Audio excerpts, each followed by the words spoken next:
கிறிஸ்துவுக்குள் மிகவும் பிரியமானவர்களே, இந்த 5வது மாதத்தின் 3வது வாரத்திலும் கூட வார்த்தையின் வழியாகவே உங்களை சந்திப்பதிலே நான் மிகுந்த மனமகிழ்ச்சி அடைகிறேன்.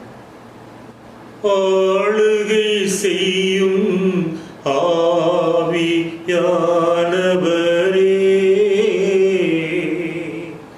பலியாய் தந்தேன் பரிசுத்தமானவரே.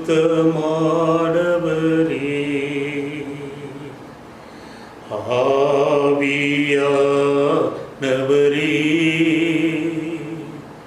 என் ஆற்றல் ஆனவரே, ஆவியானவரே,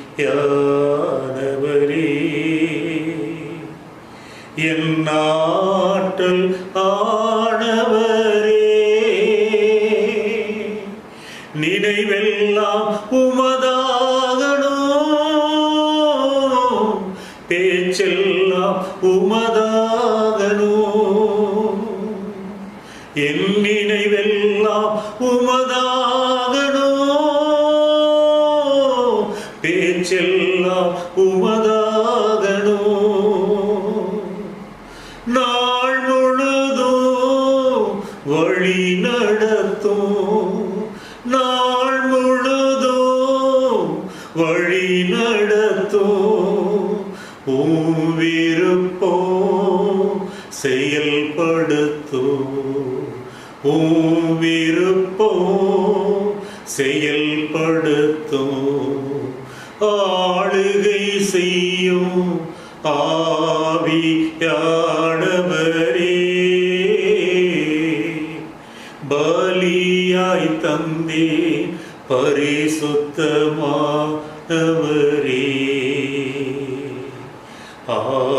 ஆவியானவரே,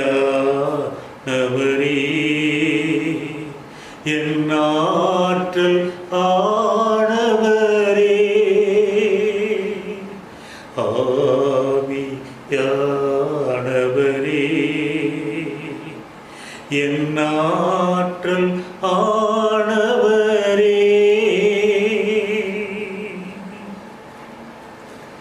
கிறிஸ்துவுக்குள் பிரியமானவர்களே, இந்த நாளிலும் கூட நாம் தெரிந்து கொண்ட வேத பகுதி நீதிமொழிகளின் புத்தகம் 3வது அதிகாரம் 13வது வசனம். ஞானத்தை கண்டடைகிற மனுஷனும் புத்தியை சம்பாதிக்கிற மனுஷனும் பாக்கியவான்கள் என்று பார்க்கிறோம். ஞானத்தை கண்டடைகிற மனுஷனும் புத்தியை சம்பாதிக்கிற மனுஷனும் பாக்கியவான்கள். நீ எதை சம்பாதித்தாலும் சம்பாதிக்காவிட்டாலும் இதோ புத்தியை சம்பாதி என்று சொல்லப்பட்டிருக்கிறதை கூட அருமையானவர்களே பார்க்கிறோம். இந்த வேளையிலும் கூட அப்படி புத்தியை சம்பாதித்துக் கொண்ட இரு இளைஞர்களை பற்றி, வாலிபர்களை பற்றி நாம் இப்போது எப்படி அவர்கள் சம்பாதித்தார்கள் என்பதை குறித்து நாம் பார்ப்போம். நாமும் நம்முடைய வாழ்க்கையிலே புத்திமான்களாக விளங்குவோம். அருமையானவர்களே, இதோ ஒரு பட்டணத்திலே அந்த ராஜா அரசாண்டு கொண்டிருந்த இந்த தேசத்திலே சேனாதிபதிக்கு ஒரு குமுறல், சேனாதிபதிக்கு ஒரு ஏக்கம்.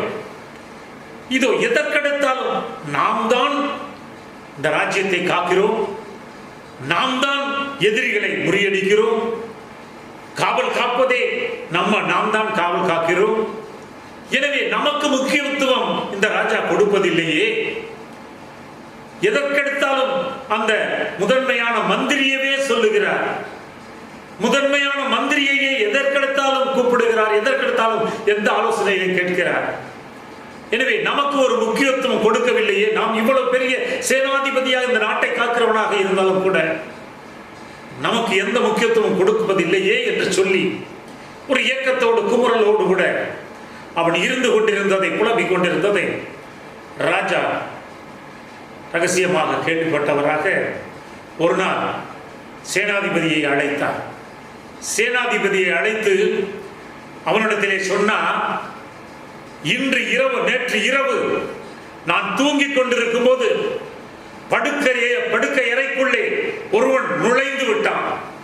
நுழைந்து என்னை என் கிரீடத்தை எடுத்து போட்டு என் தலைமுடியை பீத்து என் மீசையை எல்லாம் பீத்து பிடுங்கி இதோ தன்னுடைய காலால் என்னை அவன் ஓங்கி ஓங்கி உதைத்து என்னை அடித்தான். அப்படி என்று சொல்ல இதோ என்ன செய்யலாம் என்று சேனாதிபதியிடத்திலே கேட்டான். கேட்டவுடனே சேனாதிபதி உடனே சொன்னான், இவ்வளவு பாதுகாப்பிலும் கூட உங்கள் பள்ளி அறைக்குள்ளேயே நுழைந்து அப்படி ஒரு கயவன் நுழைந்து விட்டான். இதோ அவனை சும்மா விடக்கூடாது. இன்று இரவே அதை கண்காணித்து பார்த்து அவனுக்கு சரியான தண்டனை கொடுக்கிறேன் என்று சொல்லி இன்று இரவு அந்த காரியத்தை செய்கிறேன் அப்படி என்று சொன்னான். பக்கத்திலே மந்திரியை கூப்பிட்டார். கூப்பிட்ட உடனே மந்திரி வந்தார். இதே காரியத்தை சொன்னார். இன்று இரவு நான் படுத்திருக்கும் போது என்னுடைய படுக்கை அறைக்குள்ளே ஒருவன் வந்தவன் என்னை காலாலே நெஞ்சிலே மிதித்து என் முடியெல்லாம் பிடித்து கிரீடத்தை தள்ளிவிட்டு மிசையெல்லாம் ஒரே இது இழுத்து இல்லாமலாம் பண்ணினான்.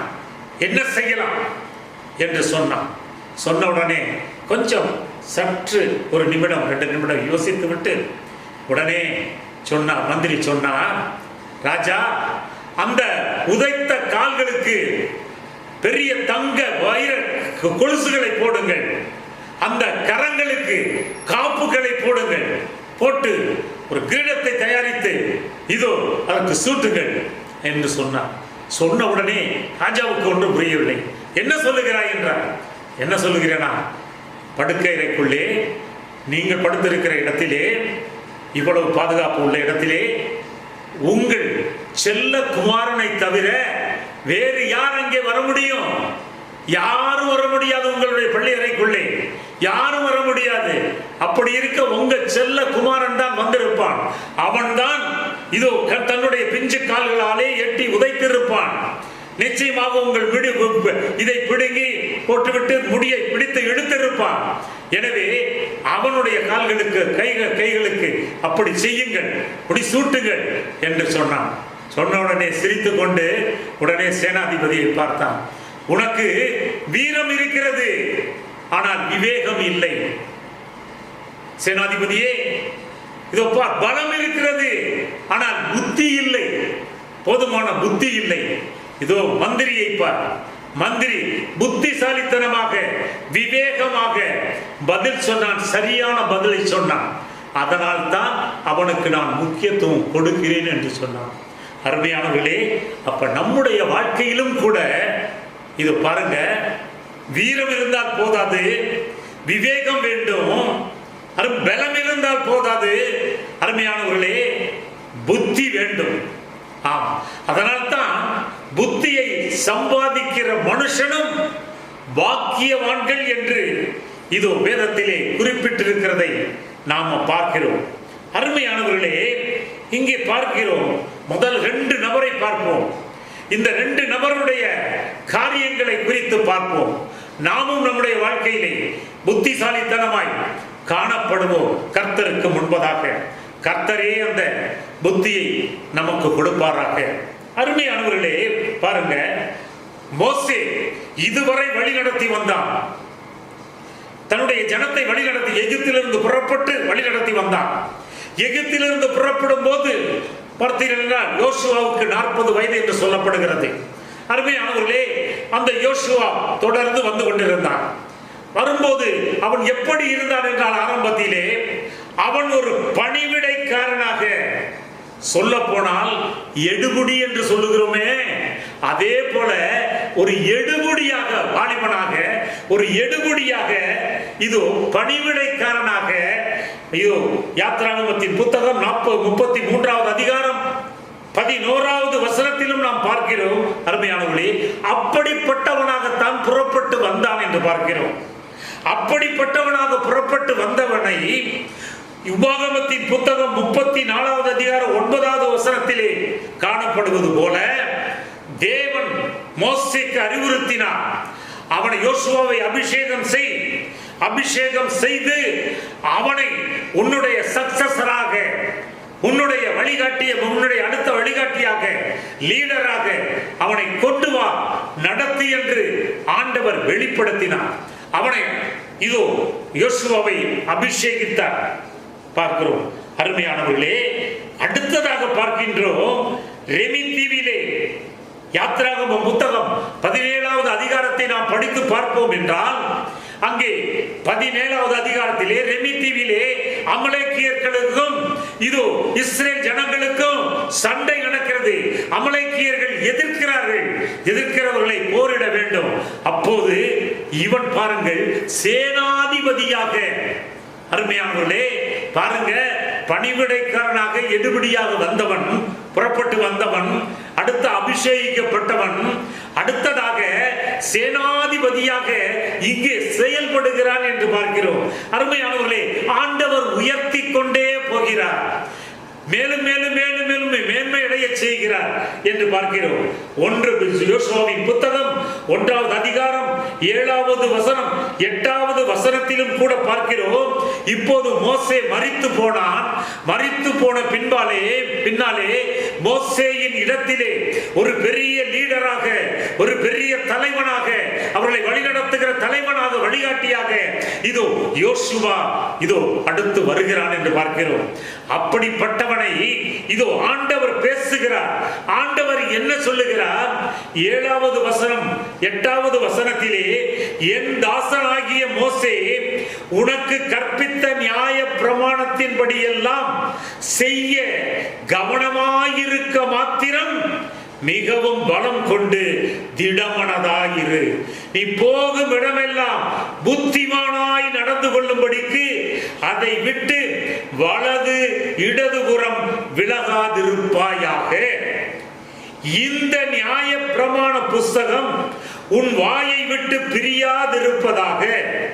இதில் எழுதியிருக்கிறவைகளின் படியெல்லாம் நீ செய்ய கவனமாய் இருக்கும்படி இரவும் பகலும் அதை தியானித்துக் கொண்டிருப்பாயாக.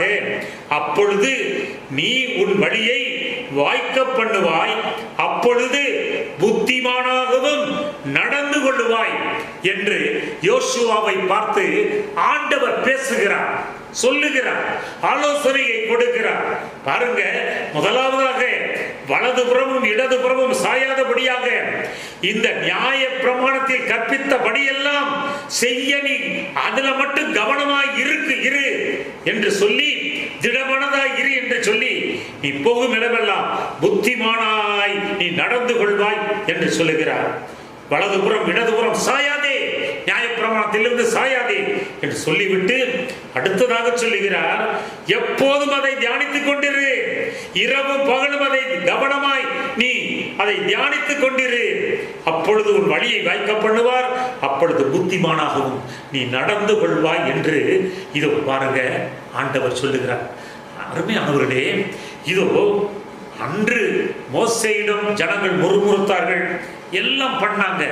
அதே போலதான் இங்கேயும் அந்த முறுமுறுப்பும் கூட பல சமயங்களில் தொடர்ந்தாலும் கூட அதில் எல்லாம் பழக்கப்பட்டவனாக இருந்த காரணத்தினாலே அவன் விடாப்பிடியாக இந்த நியாய பிரமாணத்தை கை கொள்ளும்படியாக வலதுபுறம் இடதுபுறம் சாயாதபடி அதிலே மாத்திரம் கவனம் செலுத்துகிறவனாக அவன் காணப்பட்டான், புத்திமானாய் நடந்தான் என்று பார்க்கிறோம்.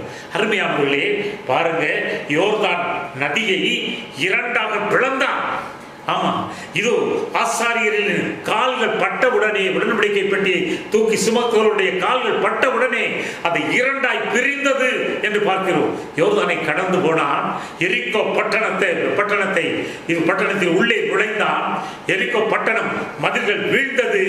அருமையானவர்களே, இப்படிப்பட்ட காரியங்களை எல்லாம் செய்கிற மனிதன் பாருங்க, இது ஒரு ஆயி பட்டணம், ஒரு சிறிய பட்டணம், அந்த பட்டணத்துல ஜெயிக்க முடியாம போயிருச்சு, தோற்று போனார்கள். தோற்று போன உடனே இது பாருங்க, அந்த தோல்வி நிமித்தமாக 7வது அதிகாரம் 6வது வசனத்தை எடுத்து படித்து பார்ப்போம் என்றால், அருமையானவர்களே, நெடுஞ்சான் கிடையாக அவன் தன்னுடைய வஸ்திரங்களை எல்லாம் கிழித்து கொண்டு ஆண்டவருடைய உடன்படிக்கை பெட்டிக்கு முன்பதாக அவன் அப்படியே நெடுஞ்சான் கிடையாக கிடக்கிறான். வஸ்திரங்கள் கிழிக்கப்பட்டவனாக, புழுதியை தன் தலையின் மேல வாரி போட்டுக் கொண்டவனாக ஆண்டவருடைய சமூகத்திலே, ஏன் இந்த தோல்வி ஆண்டவரே, இனி மற்றவர்கள் எல்லாம் பயப்பட மாட்டார்களே, இனி இவர்களை ஜெயிக்கலாம் என்று சொல்லி அவர்களுக்கெல்லாம் துணிவு வந்து விடுமே ஆண்டவரே, ஏன் இந்த தோல்வி ஏற்பட்டது, ஏன் இந்த தோல்வி ஏற்பட்டது என்று காலையிலிருந்து மாலை வரையாக இவன் விழுந்து கிடக்கிறான். தேவ சமூகத்திலே விழுந்து கிடக்கிறான். உடன்படிக்கை பெட்டிக்கு முன்பதாக விழுந்து கிடக்கிறான் ஆண்டவருடைய சமூகத்திலே. அருமையானவர்களே, அப்போது ஆண்டவர் சொல்லுகிறார், உன்னுடைய பாளையத்திலே ஒரு தீட்டு இருக்கிறது. தீட்டை வெளிப்படுத்துகிறார். தீட்டை வெளிப்படுத்த உடனே அதை கண்டுபிடிக்கிறான். கண்டுபிடித்து அந்த தீட்டை விலக்கி போட்டு எல்லாவற்றையும் சுட்டரித்து விட்டு இப்போது திரும்ப ஆயி பட்டணத்தை அடுத்த பிடிக்கிறான் என்று பார்க்கிறோம். அப்போ அருமையானவர்களே, ஒவ்வொரு தடவையும் கூட இதை பாருங்க, வெற்றி தோல்விங்கிறத பற்றி இது இல்லை. அவன் ஆண்டவருடைய சமூகத்தில் இருந்துக்கிட்டு ஆண்டவருடைய சமூகத்தை நோக்கி பார்த்து ஏன் ஆண்டவரே என்று ஆண்டவரிடத்தில் விசாரித்து அருமையானவருடைய காரணத்தை கண்டுபிடித்து சரி செய்கிறவனாக, திரும்பவும் வெற்றி பெறுகிறவனாக அவன் காணப்படுகிறதை நாம் இங்கே பார்க்கிறோம். அருமையானவர்களே, இதோ யோசுவாவின் புத்தகம் 6வது அதிகாரம் 27வது வசனத்திலும் கூட நாம் பார்க்கிறோம். இதோ கர்த்தர் யோசுவாவோடே கூட இருந்தார். ஆமாம், அவன் கீர்த்தி தேசமெங்கும் பரம்பியது என்று பார்க்கிறோம். அருமையானவர்களே, கர்த்தர் மட்டும் ஒருவன் பட்சத்தில் இருந்து விட்டால் அவனுடைய கீர்த்தியானது நிச்சயமாகவே இதோ தேசமெங்கும் நிச்சயமாக பரவும். அருமையானவர்களே, ஒரு பெரிய லீடர்ஷிப்பை ஏற்றுக்கொண்டு இவன் நடத்தி செல்லுகிறான், ஜனங்களை நடத்தி செல்லுகிறான். அருமையானவர்களே, இதோ நடத்தி செல்வதற்கு இவன் வாழ்க்கையிலே நடந்த காரியங்கள், இவன் வாழ்க்கையிலே கடைபிடித்த காரியங்கள், ஒரு சில காரியங்களை நாம் பார்ப்போம். அருமையானவர்களே, அதனால் தான் கர்த்தர் அவனோடே யோசுவாவோடே கூட இருந்தார். நான் மோசேயோடு கூட இருந்தது போல நான் உன்னோடு கூட இருப்பேன். ஆமா, நீ பலம் கொண்டு திடமானதா இரு என்று தைரியப்படுத்தின தேவன், பலப்படுத்தின தேவன், உற்சாகப்படுத்தின தேவன். ஏனெனில் மோசே மரித்த பிறகு எப்படி இருந்தாலும் கூட எனக்கு மேலே ஒருவர் தலைவர் இருந்தார், ஆனால் இப்போது போய்விட்டார். எனக்கு கைடன்ஸ் எப்படி கிடக்க போகிறது, என்னவோ எப்படி நடத்த போகிறோம் என்ற கலக்கம் இருக்கத்தான் செய்யும். அருமையானவர்களே, ஆனாலும் கூட கர்த்தர் அவனை உற்சாகப்படுத்தி பலப்படுத்தி மோசேயோடு கூட இருந்தது போல நான் உன்னோடு கூட இருப்பேன் என்று சொல்லுவதற்கு காரணம், அவனோடு கூட இருந்த காரணம். அருமையானவர்களே, இது பாருங்க, அவன் கீர்த்தி தேசமெங்கும் பரம்படியாக அவனை மேன்மைப்படுத்தி நடத்தின தேவன் இதோ காரியம் இல்லாமல் அதை செய்யவில்லை. அவனோடு கூட இருப்பதற்கு காரணம் என்று பார்த்தால் அருமையானவர்களே, இப்போ யாத்திராகமத்தின் புத்தகம் 17வது அதிகாரம் 10வது வசனத்திலே இதோ பாருங்க சொல்லப்பட்டிருக்கிறது. மோசேயின் வார்த்தைக்கு அவன் எப்பவும் கீழ்ப்படிந்தவனாக இருந்தான். அவனுடைய தலைவனுடைய வார்த்தைக்கு அவன் கீழ்ப்படிந்தவனாக, எந்த ஒரு சிறிய காரியமானாலும் சரி, ஒரு பெரிய காரியமானாலும் சரி, அருமையானவர்களே, அப்படியே கீழ்ப்படிந்தவனாக இதோ பாருங்க, தனக்கு என்ன சொல்லப்பட்டதோ தனக்கு சொன்னபடியே செய்து அமலோக்கேடு அவன் யுத்தம் பண்ணினான் என்று பார்க்கின்றோம். அருமையானவர்களே, ஆண்டவரும் அதைத்தான் முதல்ல விரும்புகிறார். முதலாவதாக பாருங்க, கீழ்ப்படிதல், அதுதான் முதல் படி. கீழ்ப்படி அதுதான் முதல் படி. மேலே ஏறணும் அப்படின்னா முதலாவதாக இதோ கீழ்ப்படிய வேண்டும்.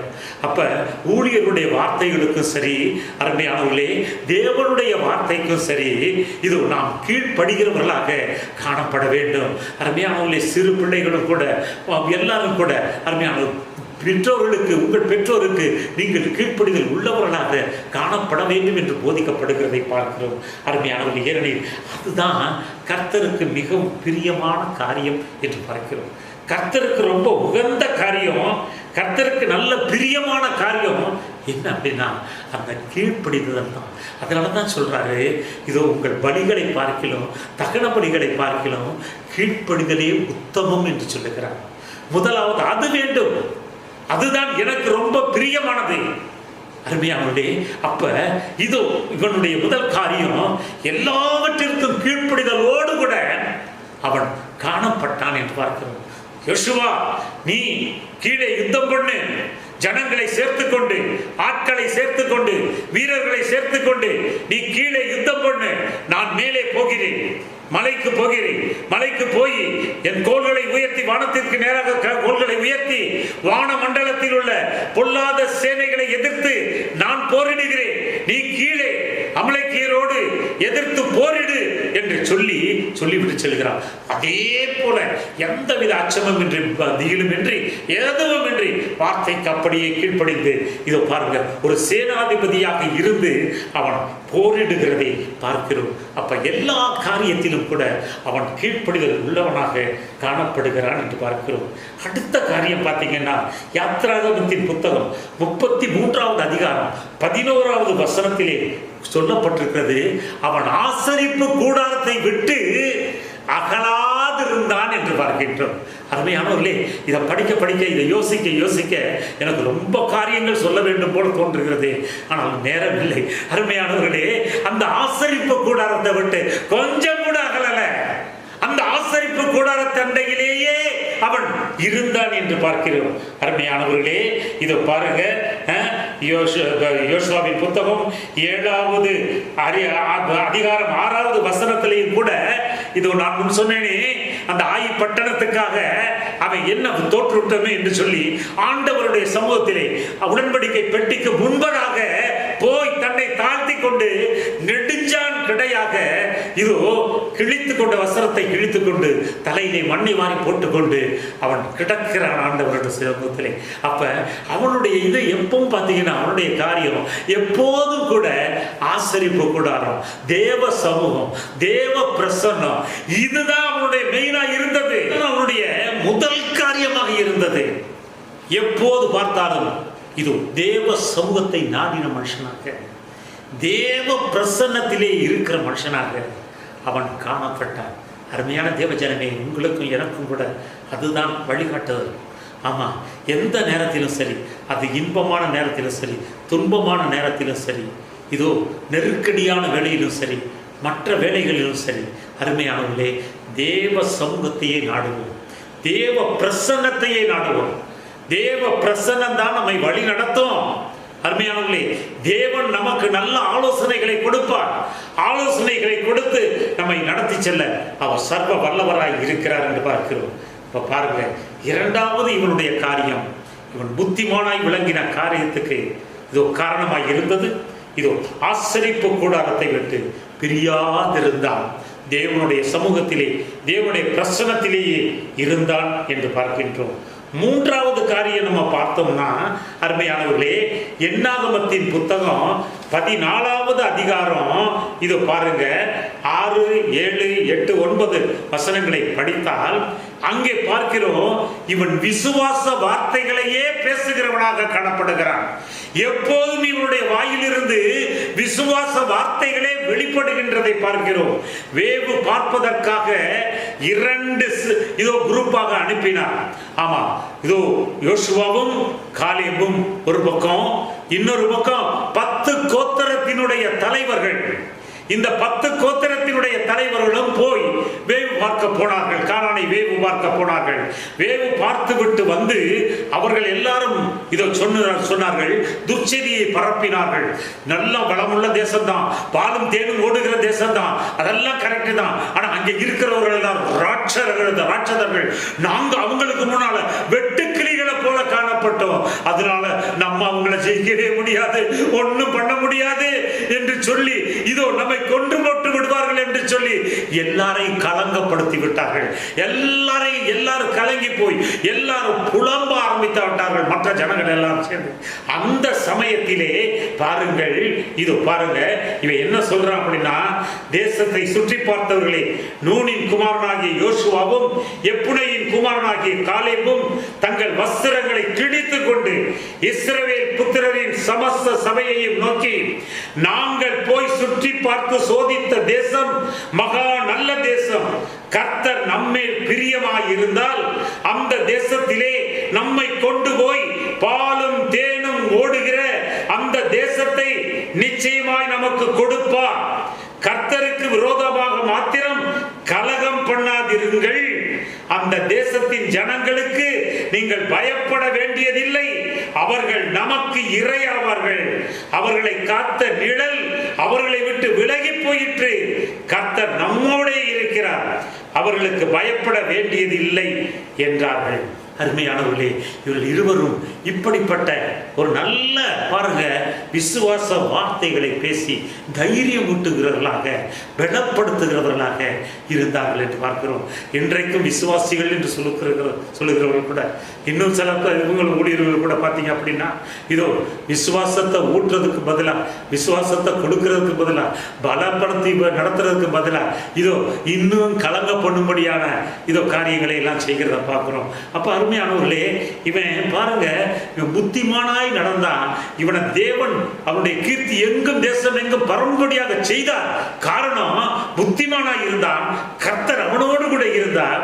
இவன் அதுக்குரிய காரியங்கள்லாம் பார்க்கும்போது இவன் பாருங்க விசுவாச வார்த்தைகளை கர்த்தர் மேல் பிரியமாய் இருந்தான். கர்த்தர் மேல பிரியமாய் இருக்கும் போது, கர்த்தர் நம்மோடு இருக்கும் போது, அவர்களை காத்த நிழல் அவர்களை விட்டு விலகி போயிற்று. நாம பயப்பட வேண்டியதில்லை, நாம அஞ்ச வேண்டியதில்லை. நாம சுலபமாக அவர்களை ஜெயிக்க முடியும் என்று சொல்லி விசுவாச வார்த்தைகளை சொல்லி இதோ பாருங்கள் உற்சாகம் மூட்டினான் என்று பார்க்கிறோம். அருமையா. எனவே நாமும் கூட மற்றவர்களை விசுவாசிகளை சரி, மற்றவர்களை சரி, நம்முடைய சகோதர சகோதரிகளை சரி, அருமையானவர்களே, நாமும் இதோ விசுவாச வார்த்தைகளை சொல்லி தைரியம் ஊட்டுகிறவர்களாக, பலப்படுத்துகிறவர்களாக நாம் காணப்படுவோம். அடுத்ததாக பார்க்கிறோம் அருமையானவர்களே, விசுவாச வார்த்தைகளை பேசினான் என்று பார்க்கிறோம். அடுத்தது பட்டயத்தை எடுத்தான் என்று பார்க்கிறோம். இதோ யாத்திராகமம் புத்தகம் 17வது அதிகாரம், இது 9வது வசனம். அவன் பட்டயத்தை எடுத்தவன் என்று பார்க்கின்றோம். அப்ப இதோ நமக்கு கொடுக்கப்பட்டிருக்கிறது இந்த பட்டயம், ஆவியின் பட்டயம். இதோ இந்த வார்த்தை, இந்த வசனம், இந்த பட்டயத்தை நாமும் எடுத்தவர்களாக எப்போதும் காணப்படுவோம். யோசுவாவை போல நாமும் புத்திமானாக விளங்க முடியும். கர்த்தர் நம்மோடு கூட இருப்பார். அருமையானவர்களே, புத்திமானாக நடந்தால் இதோ பாருங்க அவன் கீர்த்தி எங்கும் பரம்பிற்று என்று பார்க்கிறோம். அவனுடைய கீர்த்தி எங்கும் பரம்பியது. பெரிய லீடராக இருந்தான். நாம் பாடுகிறோம், இது யோசுவாவின் காலம் அல்லவோ என்று சொல்லி இதோ நாமும் கூட பாடுகிறோம். அருமையானவர்களே, அதற்கு தகுதியுடையவனாக இன்றும் சொல்லப்படுகிறவனாக அவன் காணப்பட்டான் என்றார். புத்திமானாக நடந்தான். கர்த்தர் அவனோடு கூட இருந்தார். அவன் கீர்த்தி எங்கும் பரம்பியது. அவன் பெரிய லீடராக இருந்தான். அருமையானவர்கள், நீதிமொழிகளின் புத்தகம் 12வது அதிகாரம் 8வது வசனத்தை இதோ நாம் படித்து பார்த்தால், தன் புத்திக்கு தக்கதாக மனுஷன் புகழப்படுவான். தன் புத்திக்கு தக்கதாகவே மனுஷன் இதோ புகழப்படுவான் என்று சொல்லப்பட்டிருக்கிறது. மாறுபாடான இருதயம் உள்ளவன் இகழப்படுவான் என்பது. அருமையானவர்களே, அப்ப பாருங்க, இது எதனால நடக்க முடிந்தது என்றால், அருமையானவர்களே, கர்த்தர் அவனோடு இருந்ததினால், கர்த்தர் அவனோடு இருந்த காரணத்தினால் இவைகள் எல்லாம் இதோ முடிந்தது என்று பார்க்கிறோம். அருமையானவர்களே, அடுத்ததாக நம்ம பார்க்கிறோம், இதோ தாவீதை குறித்து நாம் பார்க்கிறோம். 2வது இளைஞன் பாருங்க தாவீது. அருமையானவர்களே, அவனும் புத்திமானாய் நடந்தான் என்று சொல்லப்பட்டிருக்கிறதை நாம் பார்க்கிறோம். அருமையானவர்களே, பாருங்க, அவன் ஒரு ஆடு மேய்க்கிற சிறுவனாகத்தான் இருந்தான். தகப்பனும் அவனை பற்றி எண்ணவில்லை. சகோதரர்கள் எல்லோரும் கூட ஆர்மியில் இருந்தாங்க, ராஜாவினுடைய இதில் இருந்தாங்க, அரசாங்க உத்தியோகத்தில் இருந்தாங்க. இவனை குறித்து ஒன்றுமே நினைக்கல. இவன் சாதாரண ஆடு மேய்க்கிறவனாகத்தான் காணப்பட்டான் என்று பார்க்கிறோம். ஆடு மேய்க்கிறவனாக காணப்பட்டாலும் கூட அருமையானவர்களே, இதோ இவனிடத்திலே காணப்பட்ட காரியம் பாருங்க. இது இந்த இளைஞனை தேவன் புத்திமானாய் பண்ணினார். புத்திமானாய், புத்தியை சம்பாதிக்கத்தக்கதான புத்திமானாய் இவனை மாற்றினார் என்று பார்க்கிறோம். அருமையானவர்களே, இது பாருங்க, 1 சாமுவேலின் புத்தகம் 18வது அதிகாரம் 14வது 15வது வசனத்தை எடுத்து படித்து பார்ப்போம் என்றால், இது பாருங்க, தாவீது தன் செய்கைகளில் எல்லாம் புத்திமானாய் நடந்தான். கர்த்தர் அவனோட கூட இருந்தார். அவன் மகா புத்திமானாய் நடக்கிறதை சவுல் கண்டு அவனுக்கு பயந்திருந்தான் என்று பார்க்கிறேன். சவுல் ராஜாவே இவன் மகா புத்திமானாய் நடக்கிறதை கண்டு அவன் தாவீதுக்கு, அவன் அந்த இளைஞனுக்கு அவன் பயந்திருந்தான் என்று பார்க்கின்றோம். அப்போ பாருங்க, தன் செய்கைகள் எல்லாவற்றிலும், ஒரு சின்ன காரியமாக இருந்தாலும் சரி, ஒரு பெரிய காரியமாக இருந்தாலும் சரி, எல்லாவற்றிலும் கூட இது புத்திமானாய் அவன் நடந்தான் என்று பார்க்கிறோம். கர்த்தர் அவனோடே கூட இருந்தார் என்று பார்க்கிறோம். 1 சாமுவேலின் புத்தகம் 18வது அதிகாரம் 1-5 வரை படித்து பார்ப்போம் என்றால், அவன் சவுலோடு பேசி முடித்த பின்பு யோனத்தானுடைய ஆத்துமா தாவீதின் ஆத்துமாவோடே ஒன்றாய் இசைந்திருந்தது. யோனத்தான் அவனை தன் உயிரை போல சிநேகித்தான். சவுல் அவனை அவன் தகப்பன் வீட்டுக்கு திரும்பி போக ஒட்டாமல் அன்று முதல் தன்னிடத்தில் வைத்துக் கொண்டான். யோனத்தான் தாவீதை தன் ஆத்துமாவை போல சிநேகித்ததினால் அவனும் இவனும் உடன்படிக்கை பண்ணி கொண்டார்கள். யோனத்தான் போர்த்து கொண்டிருந்த சால்வையை கழற்றி அதையும் தன் வஸ்திரத்தையும் தன் பட்டயத்தையும் தன் வில்லையும் தன் கச்சையையும் கூட தாவீதுக்கு கொடுத்தான். தாவீது சவுல் தன்னை அனுப்புகிற எவ்விடத்திற்கும் போய் புத்தியாய் காரியத்தை நடப்பித்ததினால் சவுல் அவனை யுத்த மனுஷரின் மேல் அதிகாரியாக்கினான். அவன் எல்லா ஜனத்தின் கண்களுக்கும் சவுலுடைய ஊழியக்காரரின் கண்களுக்கும் கூட பிரியமாக இருந்தான் என்று இங்கே சொல்லப்பட்டிருக்கிறத பார்க்கிறோம். அருமையானவர்களே, பாருங்க, இதோ அங்கிருந்து கோலியாத்தை வெற்றி பெற்று விட்டு இதோ வருகிறான். வந்ததுல இருந்து பாத்தீங்கன்னா யோனத்தானுடைய ஆத்துமா அவனுடைய தாவீதுடைய ஆத்துமாவோடு இசைந்து உடன்படிக்கை செய்யுகிற அளவுக்கு அந்த வரப்போகிற இளவரசன் என்று சொல்லப்படுகிற அந்த யோனத்தான், அருமையானவர்களே, ராஜாவாக வரப்போகிறவன் இவன் தான் என்பதை முன்னறிந்து கொண்டான் போலிருக்கிறது. அருமையானவர் உடன்படிக்கை பண்ணினான். உடன்படிக்கை பண்ணி கொண்டு தன்னுடைய வஸ்திரங்களையும் தன்னுடைய ஆடைகளை கூட, இதை பாருங்க, சால்வையை கூட அவனுக்கு போர்த்தி உடன்படிக்கை பண்ணினான் என்று பார்க்கிறோம். அது மட்டும் இல்ல அருமையானவர்களே, இங்கே ரொம்ப சொல்லப்பட்ட ரொம்ப கவனிக்க வேண்டிய காரியம் இது. சவுல் தன்னை எவ்விடத்திற்கு போய் அனுப்புகிற எவ்விடத்திற்கும் போய் புத்தியாய் காரியத்தை நடப்பித்ததினால் இதோ சவுல் அவனை யுத்த மனுஷரின் மேல் அதிகாரியாக வைத்தான். அருமையானவர்களே, நன்றாக கவனிக்க வேண்டிய காரியம்.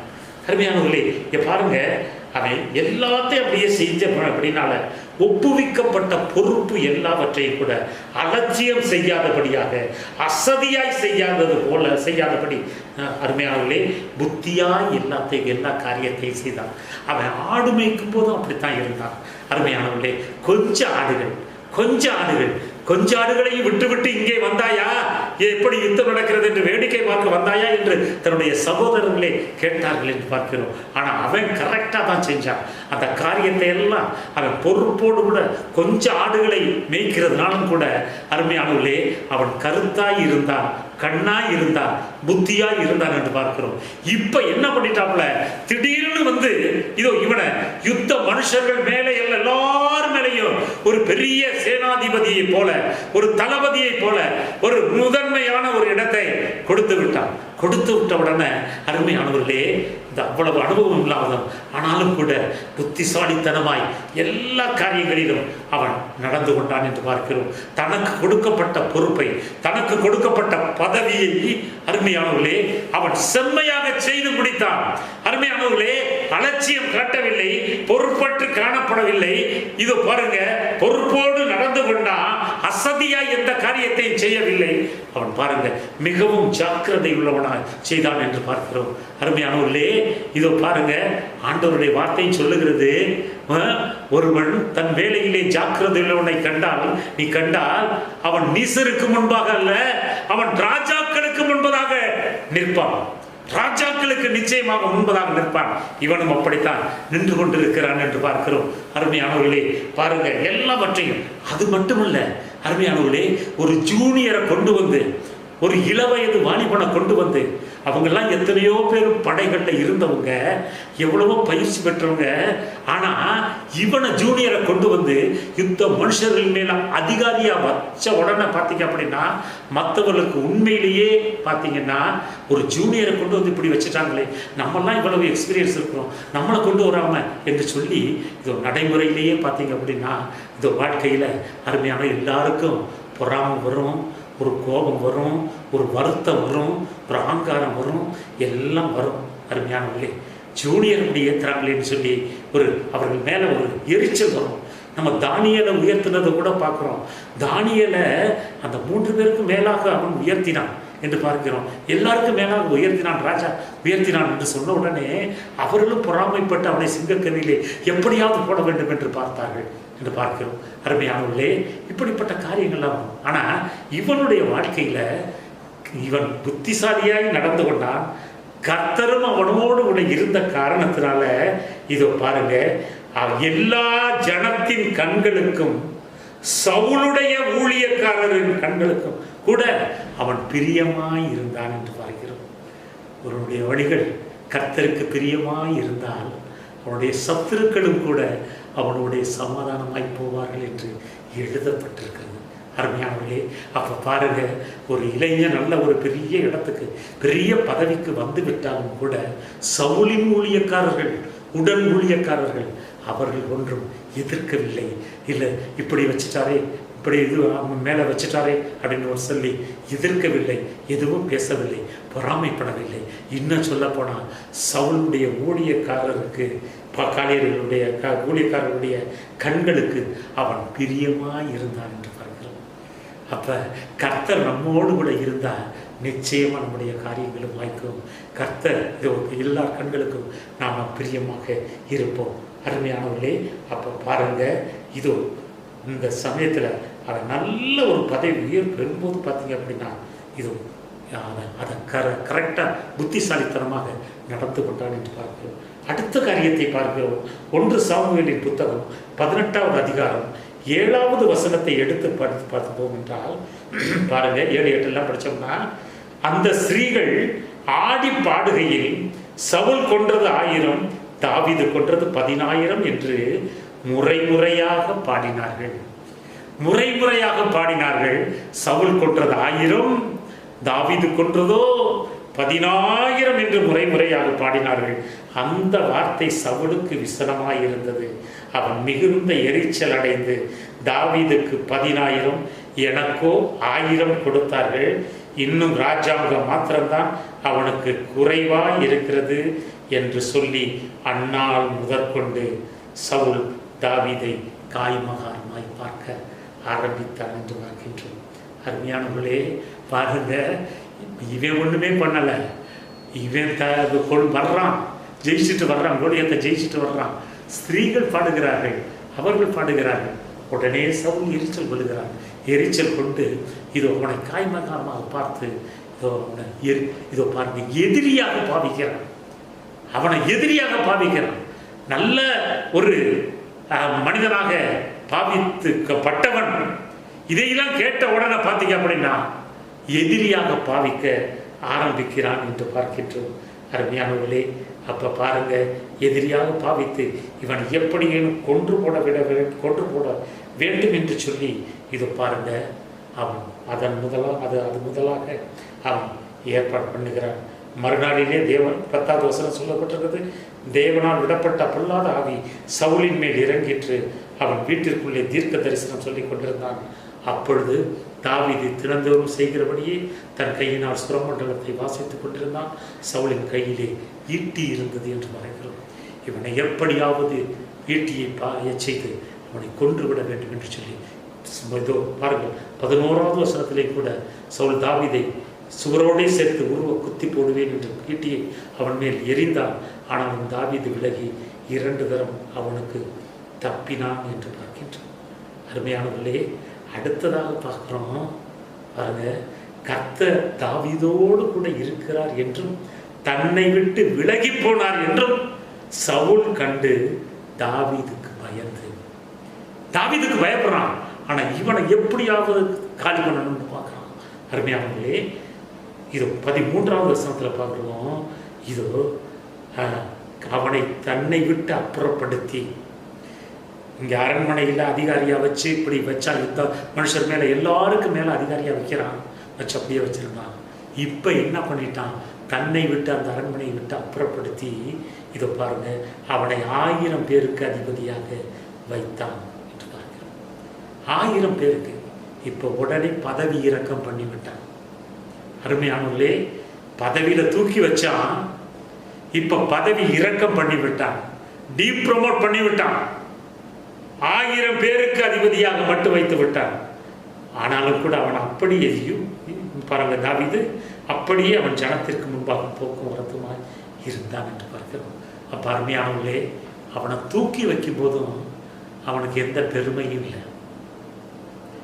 ஆஹா, நம்ம பெரிய ஆளு, ஆமா நம்ம இப்ப யாரு, இந்த யுத்த மனுஷருக்கெல்லாம் அதிகாரி, நாம் தான் சேனாதிபதி போல பெரிய அதிகாரி என்று பெருமைப்படவும் இல்லை, கர்வப்படவும் இல்லை, எந்த மேட்டிமையும் இல்லை. அருமையானவர்களே, சாதாரணமாக நடந்து கொண்டான், எல்லோரும் பிரியமாக இருந்தார்கள் என்று பார்க்கிறோம். அதே போல இப்போ திடீர்னு டீப்ரமோட் பண்ண உடனே உண்மையிலேயே ஒவ்வொருவருக்கும் பார்த்தீங்கன்னா வாழ்க்கையில் ஒரு பதவி, ஒரு உயர் பதவியிலிருந்து கீழ்ப்பதவிக்கு தள்ளப்பட்டால் அவர்கள் இருதயம் நொறுங்கி போகும். ஏன் இந்த வேலை செய்ய வேணும், இந்த பணியை எதற்கு செய்ய வேண்டும், நாம் செய்ய வேண்டியதில்லை என்று சொல்லி இதோ கலங்கி போயிருப்பார்கள். யாருக்கு அது பிடிக்காது?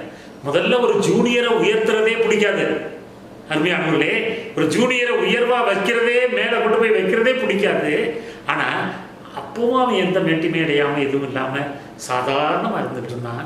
இப்போ டீப்ரமோட் பண்ணி அவனை ரொம்ப தாழ்த்தி ரொம்ப மோசமாக இது பண்ணி கொண்டு வந்து வைக்கும்போதும் கூட, அப்பவும் கூட இதை பாருங்க, அவன் எந்த எதிர்ப்பையும் இது பண்ணலை. அநீதி இழைக்கப்பட்ட போதும் கூட ஆத்திரம் அடையலை, சோர்ந்து போகலை. பாருங்க, அப்பவும் அவன் புத்திமானாய் நடந்து கொண்டான் என்று பார்க்கிறோம். அப்ப எந்த சூழ்நிலையிலும், எப்படிப்பட்ட சூழ்நிலையிலும் கூட அருமையானவர்களே, இதை பாருங்க, அவன் புத்திமானாய், இளைஞனாய் இருந்தாலும் கூட அவன் கர்த்தர் அவனோடு இருந்தபடியினாலே அவன் புத்திமானாகவே அவன் காணப்பட்டான் என்று பார்க்கிறோம். அருமையானவர்களே, இதை பாருங்க, அவனோட கர்த்தர் 28வது வசனத்தை பார்த்தோம்னா, கர்த்தர் தாவீதோடு இருக்கிறார் என்று சவுல் கண்டறிந்து கொண்டான். சவுலின் குமாரத்தியாகிய மீகாலும் அவனை நேசித்தாள் என்று பார்க்கின்றோம். இப்போ பாருங்க, அந்த இளவரசியினுடைய நேசமும் அங்கே உண்டானது என்று பார்க்கிறோம். இதெல்லாம் ஸ்டெப் பை ஸ்டெப்பாக ஆண்டவர் கொண்டு போகிறதை இதோ இங்கே பார்க்கிறோம். 30வது வசனத்திலே பார்க்கின்றோம். பெலிஸ்தருடைய பிரபுக்கள் புறப்படுகிற பொழுதெல்லாம் தாவீது சவுலுடைய ஊழியக்காரர் எல்லாரை பார்க்கிலும் புத்திமானாய் நடந்து கொண்டான், அவன் பேர் மிகவும் கனம் பெற்றது என்று பார்க்கிறோம்.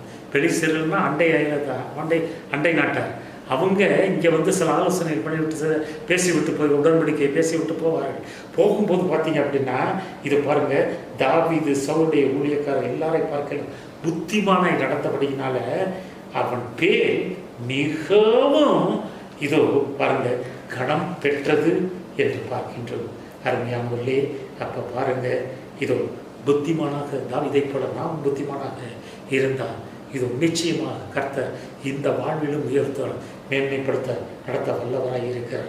புத்திமானுடைய அடையாளங்கள் என்று நாம் பாருங்கள் சொல்லுவோம் என்றால், பார்ப்போம் என்றால், நீதிமொழிகளின் புத்தகம் 11வது அதிகாரம் 12வது வசனத்தில் பார்த்தோம்னா, மதிகட்டவன் பிறனை அவமதிக்கிறான், ஆனால் புத்திமானோ தன் வாயை அடக்கி கொள்ளுகிறான். அப்ப எந்த அளவுக்கு அருமையானவர்களே, இதோ நாம் வாயை அடக்கி கொள்ளுகிறோமோ அந்த அளவுக்கு நாம் புத்திமானாய் இருக்க முடியும். தேவனுடைய வார்த்தை சொல்லுகிறது, புத்திமான் தன் வாயை அடக்கி கொண்டிருக்கிறான் என்று சொல்லி. நீதிமொழிகளின் புத்தகம் 10வது அதிகாரம் 19வது வசனமும் சொல்லுகிறதை பார்க்கிறோம். சொற்களின் மிகுதியினால் பாவம் இல்லாமல் போகவே போகாது. சொற்களின் மிகுதியினால அதிகமாக பேசுறதுனால நிச்சயமா பாவம் வந்து சேரும். ஆனா தன் உதடுகளை மூடுகிறவன் புத்திமான் எனப்படுவான் என்று பார்க்கின்றோம். அப்ப பாருங்க, இந்த அடையாளங்கள் எல்லாம் நம்மிடத்திலே காணப்பட வேண்டும் என்று ஆண்டவர் விரும்புகிறார். நீதிமொழிகளின் புத்தகம் 14வது அதிகாரம் 29வது வசனத்திலே கூட நம்ம பார்க்கிறோம், இதோ நீடிய சாந்தம் உள்ளவன் மகா புத்திமான். நீடிய சாந்தத்தோடு நாம் காணப்படுவோம் என்றால் நாம் ஆண்டவராலே மகா புத்திமான் என்று பேசப்படுவோம், உணரப்படுவோம். அருமையானவர்களே, அதே போல நீதிமொழியின் புத்தகம் 15வது அதிகாரம் 21வது வசனம் சொல்லுகிறது, புத்திமானோ தன் நடக்கையை இதோ செம்மைப்படுத்துகிறான். தன்னுடைய நடக்கையை புத்திமான் செம்மைப்படுத்தி அந்த செம்மையான பாதையிலே அவன் கடந்து போகிறான், நடந்து போகிறான் என்று பார்க்கிறோம். இந்த அடையாளங்கள் எல்லாம் நம்மிடத்திலே காணப்படும்படியாக, அது எல்லாம் இவரிடத்திலே காணப்பட்டது, யோசுவாவிடத்திலே காணப்பட்டது, இதோ தாவீதினிடத்திலே காணப்பட்டது, நம்மிடத்திலே காணப்படுவோம் என்றால் நிச்சயமாக இந்த அடையாளங்களை பெற்றவர்களாய் நாம் காணப்படுவோம் என்றால் நாம் புத்திமான்களாக இருப்போம் என்று பார்க்கிறோம். யோபின் புத்தகம் 28வது அதிகாரம் 28வது வசனம் இதோ எப்படி புத்திமானாக விளங்கலாம் என்று சொல்லப்படுகிறதை பார்க்கிறோம். அந்த வழிகளை தேவனுடைய வார்த்தைகள் சொல்லுகிறது பார்க்கிறோம். 28 யோபு, பொல்லாப்பை விட்டு விலகுவதே புத்தி என்று சொல்லப்பட்டிருக்கிறது. அப்ப எந்த விதமான பொல்லாப்பையும் நாம் விட்டு விலகி இருப்போம், அப்படி விலகி இருக்கிறதே புத்தி என்று சொல்லப்பட்டிருக்கிறது. இரண்டாவது காரியம், யோசுவாவின் புத்தகம் 1வது அதிகாரம் 7வது வசனத்திலே, வலதுபுறமும் இடதுபுறமும் நீ சாயாமல் இருந்து கவனமாய் புத்தியாய் நட என்று ஆண்டவர் யோசுவாவுக்கு ஆலோசனை கொடுத்ததை பார்க்கிறோம். அப்ப கர்த்தருடைய வார்த்தையை விட்டு நாம் வலதுபுறமோ இடதுபுறமோ சாயாதபடியாக அதுல கவனமா இருந்த நிச்சயமா நாம் புத்திசாலித்தனமாக இருப்போம். அருமையானவர்களே, அதே போல யோசுவாவின் புத்தகம் 1வது அதிகாரம் 8வது வசனத்திலேயும் கூட அந்த நியாய பிரமாணத்தையே நீ இரவும் பகலும் தியானித்து நீ அதில் கவனமாய் இருக்கும்படி இருந்தா நீ நல்ல புத்திமானாய் இருப்பாய் என்று ஆண்டவர் யோசனை கூறியதை பார்க்கிறோம், ஆலோசனை கூறியதை பார்க்கிறோம். அருமையானவர்களே, நாமும் கூட இதோ பாருங்க, அவருடைய வார்த்தைகளை இரவும் பகலும் தியானிக்கிறவர்களாக நம்ம காணப்படுவோம். நம்ம 1வது சங்கீதத்துக்கு கூட நம்ம பார்க்கணும் இல்லையா? ஆமா, இரவும் பகலும் அது தியானித்துக் கொண்டிருக்கிறவன் அவன் என்றும் இளையதாக இருக்கிற மரத்தை போல் இருப்பான், நீர்க்கால்கள் ஓரமாய் நடப்பட்ட மரத்தை போல் இருப்பான். ஆமா, யாரு? இரவும் பகலும் அவருடைய வார்த்தைகளை குறித்து தியானித்துக் கொண்டிருக்கிறவன். அருமையானவர்களே, அவன் செய்வதெல்லாம் வாய்க்கும் என்று பார்க்கிறோம். அருமையானவர்களே, அப்ப பாருங்க, நாமும் கூட இந்த ஆலோசனையை ஏற்று நாமும் கூட இப்படி இருந்தோம் என்றால் நிச்சயமாக புத்திமானாக ஆண்டவராலே விளங்க முடியும் என்று பார்க்கிறோம். கர்த்தராலே நாம் விளங்க பண்ண முடியும். அருமையானவர்களே, அவன் புத்திமான்கிறவன் என்ன செய்வான்? வசனத்தை கேட்பான், ஆவிக்குரிய தன் வீட்டை கட்டுவான் என்று பார்க்கின்றோம். ஆமாம், மத்தேயு சுவிசேஷம் பாருங்க 7வது அதிகாரம், மத்தேயு சுவிசேஷம் 7வது அதிகாரத்தில் இதை பாருங்க 24, 25 நம்ம எல்லாருக்கும் தெரிஞ்சது தான்.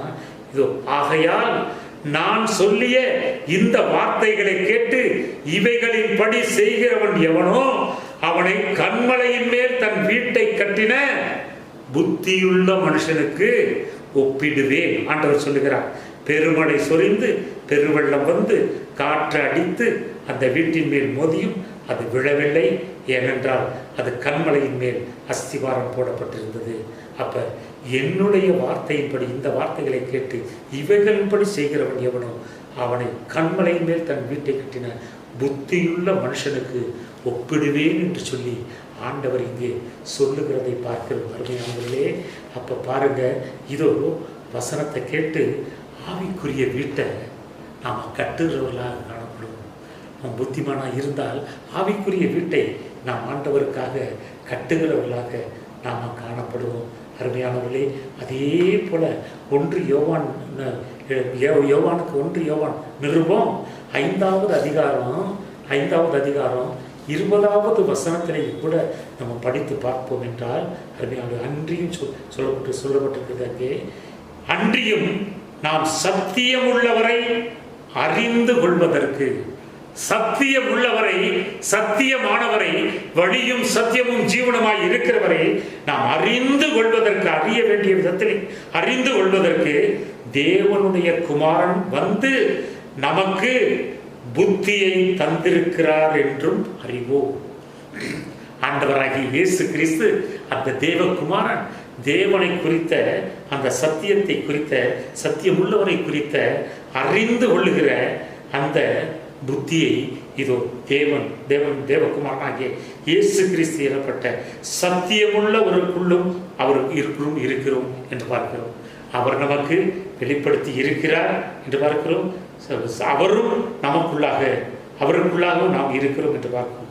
இவரே மெய்யான தேவனும் நித்திய ஜீவனுமாய் இருக்கிறார் என்று பார்க்கிறோம். அருமையானவர்களே, அதனாலதான் ஏசாயாவின் புத்தகம் 57வது அதிகாரம் 1வது வசனத்துல இது சொல்லப்பட்டிருக்கிறது. தீங்கு வராததற்கு முன் நீதிமான் எடுத்து கொள்ளப்படுகிறான். நம்ம புத்திசாலியா இருந்தோம்னா, நீதிமானா இருந்தோம்னா, அருமையானவர்களே இதை பாருங்க, தீங்கு வராததற்கு முன்பாக இது நாம் ஆண்டவரால் எடுத்து கொள்ளப்படுவோம் என்று பார்க்கிறோம். அருமையானவர்களே, இருக்கிறது ஒரே ஒரு வாழ்க்கைங்க, நமக்கு கொடுக்கப்பட்டிருக்கிறது ஒரே ஒரு வாழ்க்கை. அந்த வாழ்க்கையை எப்படினாலும் நடக்கலாம்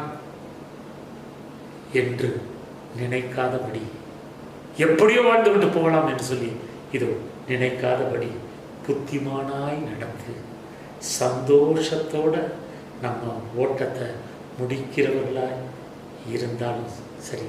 அருமையானவர்களே, இதோ பாருங்க, இங்கே வாழ்ந்து கொண்டு இருக்கும்போது புத்திசாலித்தனமாய் ஆண்டவருடைய வார்த்தைகளுக்கு கீழ்ப்படிந்து நான் நடந்து கொண்டிருந்தாலும் சரி, இதோ கர்த்தர் மகிமையான காரியத்தை இந்த பூ உலகத்திலும் வாழ்க்கையிலும் கூட, அருமையானவர்களே, மறுமையிலும் கூட எல்லா காரியங்களையும் நமக்கு எல்லா காரியங்களிலும் புத்தியை அருளி நம்மை நிச்சயமாக நடத்தி செல்ல அவர் சர்வ வல்லவராக இருக்கிறார், போதுமானவராக இருக்கிறார்.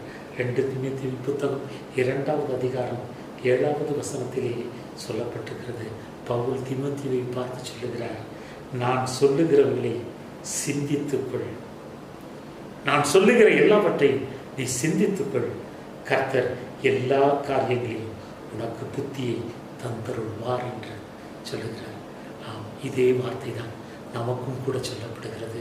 அருமையானவர்களே, அப்போ சொல்லுகிற எல்லாவற்றையும் கூட நாம் இதோ சிந்தித்து பார்ப்போம், சிந்தித்து பார்த்து இதோ நடப்போம். சிந்திக்கிறது மட்டுமல்ல, அதன்படியே நடப்போம். கர்த்தர் எல்லா காரியங்களிலும் நமக்கு புத்தியை தந்தருளி நம்மை மேன்மைப்படுத்தி நடத்தி செல்வாராக. ஆமென். இதாவே, இந்த நல்ல வேலைக்காக நன்றி செலுத்துகிறோம் ஆண்டவரே, நன்றியோடு உம்மை ஸ்தோத்திரிக்கிறோம் அப்பா. இதோ ஞானத்தை கண்டடைகிறவனும் புத்தியை சம்பாதிக்கிறவனும் பாக்கியவான் என்று சொல்லப்பட்டு தகப்பனே சோதரம் ஆண்டவரே, நாங்கள் எப்படிப்பட்ட பாக்கியவான்களாய் இருக்க வேண்டும் என்று சொல்லி வேதத்தின் வழியாக ராஜா சோதரம் ஆண்டவரை சோதரிக்கிறோம் அப்பா. எப்படி புத்தியை சம்பாதிப்பது என்று சொல்லி தகப்பனே சோதரம் ஆண்டவரே, யோசுவாவை குறித்தும் தாவீதை குறித்தும் ராஜா சோதரம் ஆண்டவரே எங்களை தியானிக்க செய்திருக்கிறீரே, உமக்கு கோடி நன்றி அப்பா. நன்றியோடு சோதரிக்கிறோம். இவைகளையெல்லாம் நாங்கள் தியானித்து பார்த்து தகப்பனே, இதோ ராஜா சோதரம் ஆண்டவரே எங்களுக்கு கொடுக்கப்பட்டிருக்கிற ஒரே வாழ்க்கையை ராஜா சோதரம் ஆண்டவரே ஏனோ தாதம் என்று வாழாதபடியாக தகப்பனே, எப்படியும் வாழலாம் என்று சொல்லி ஆண்டவரே வாழ்ந்து கொண்டிராதபடி தகப்பனே சோதரம் ஆண்டவரே சோதரிக்கிறோம் ஆண்டவரே. அது புத்தியாய் நடக்கத்தக்கதாக தகப்பனே, அது உமக்கு மகிமை சேர்க்கத்தக்கதாக ராஜா. வாழ்ந்தாலும் நாங்கள் உம்மோடுதான், மரித்தாலும் நாங்கள் உம்மோடுதான் என்று ஆண்டவரே சொல்லுகிற அளவுக்கு தகப்பனே சோதரம் ஆண்டவரே, எங்களுக்கு கொடுக்கப்பட்ட இந்த ஜீவன ராஜா சோதரம் ஆண்டவரே, இந்த ஜீவன் நாட்கள ராஜா சோதரம் ஆண்டவரே, நாங்கள் புத்திசாலித்தனமாய் ராஜா உம்மிடத்திலிருந்து அந்த புத்தியை பெற்று புத்தியாய் நடந்து கொண்டு தகப்பனே சோதரம் ஆண்டவரே, இதோ உம்மை மகிமைப்படுத்த, உம்முடைய நாமத்தை உயர்த்த ஆண்டவரே என் தேவனீர் அனுகிரகம் பண்ணுங்கப்பா. ஆசீர்வதிங்க ராஜா, உம்மோடு என்றென்றுமாய் ராஜா ஆண்டவரே சோதரிக்கிறோம் அப்பா. புத்தியாய் நடந்து உம்மோடு கூட நிரந்தரமாய் தங்கி இருக்க ராஜா, எங்களுக்கு நீங்க உதவி செய்யப்பா, ஒத்தாசை செய்ய, ஆசீர்வதித்து வழி நடத்துங்க. தாழ்த்தி கொடுக்கிறோம் இயேசுவின் நாமத்திலே நல்ல பிதாவே. ஆமென், ஆமென், ஆமென்.